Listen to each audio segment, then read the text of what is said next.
Have you ever been in a situation or heard of someone who invested so much energy, time and resources to build something super cool, but waited too long to show it to potential customers and ended up with a product that no one wants to buy?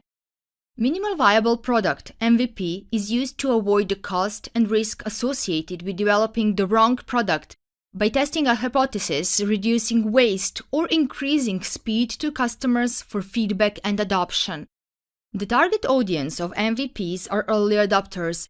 Remember this: you need to present them with something tangible that they can touch or use, but that represents the smallest possible set of features. Based on the feedback that you elicit from them, you can continue to develop the product or service further or decide to give up on the idea. Let me present you with an example. Say there is a startup made by Brian and Maggie. They live in a small city with 300,000 people and around 1,000 restaurants.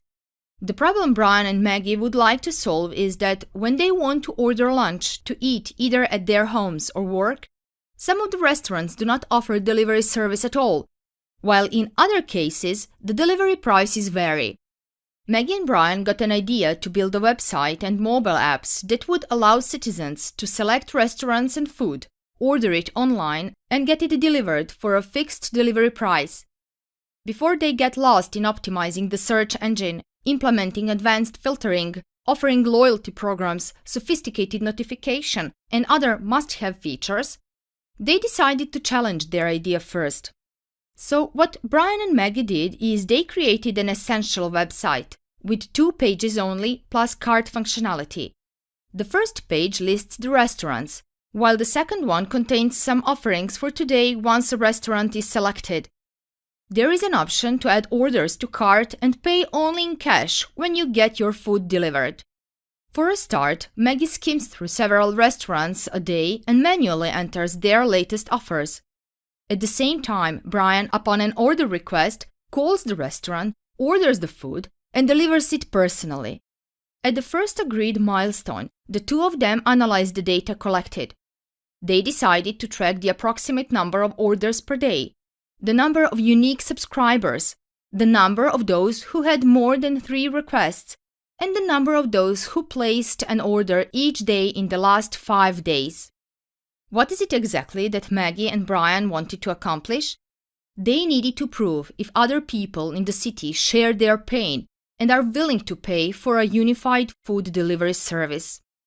Generally speaking, they followed these 3 high-level steps.